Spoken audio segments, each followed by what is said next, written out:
கர்த்தருக்கு சோதரம். இப்ப நீங்க வாலிப பசங்க பிள்ளைங்களா இருந்தா உங்களுக்கு ஒரு வசனம் இருக்குது, வாசிக்கிறேன் கேளுங்க.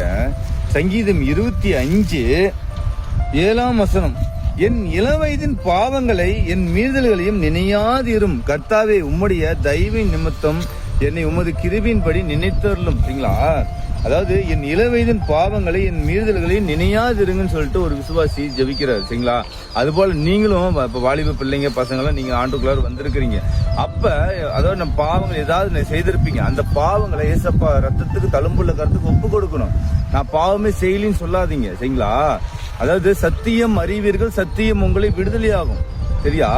அதாவது ஆமாண்டவரே, நான் ஒரு பாவி, கடந்த அந்த நாட்கள்லாம் நான் எங்க அப்பா அம்மாவுக்கு உதவி செய்யல, நான் அந்த தப்பு பண்ணிட்டேன், அந்த தப்பு பண்ணிட்டேன் ஆண்டே, நீ இளவயதின் பாவங்கள் நினையாது இருங்க அப்படின்னு சொல்லி உங்கள் பாவத்தை ஏசப்பா ரத்தத்துக்கு அவரோட தழும்புல கருத்துக்கு ஒப்பு கொடுக்கணும். துணிகரமா எல்லா பாவம் செய்துட்டு ஏசப்படுத்து நாணஸ்தன் எடுத்துட்டோம், ஒன்னும் பிரச்சனை இல்லை, ஹாப்பியா இருப்போம், வாழ்க்கை நல்லா இருக்கு அப்படின்னு சொல்லி நினைக்காதீங்க. சரிங்களா? ஏன்னா தாவீது ஒரு வசனம் ஜெபிக்கிறாரு, கர்த்தாவே நக்கிரும் பெரிது உம்முடைய நாமத்தின் நிமித்தம் அதை மன்னித்தரலும். ஏசப்பா நாமத்தினால ஒரு ரத்தத்தினால தான் நமக்கு மன்னிப்பு இருக்குது. அதனால இப்ப என்ன எடுத்துக்காங்க, நானும் ஒரு வாலிப பையன் தான். ஆனா நான் வசனத்து பிரகாரம் ஜெபிக்க ஆரம்பிச்சேன். சரிங்களா?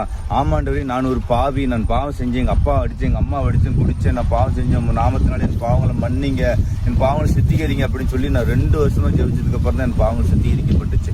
எடுத்துன்னு என் பாவங்கள் சித்திகரிக்கப்படல. அதனால உங்கள் பாவங்கள் எல்லாம் நீங்க இளம் வயதில் எவ்வளவு பாவம் செய்திருப்பீங்க, அந்த பாவத்தை நினைத்து ஆமாண்டவரே நான் ஒரு பாவி நினைச்சு ஒப்பு கொடுங்க.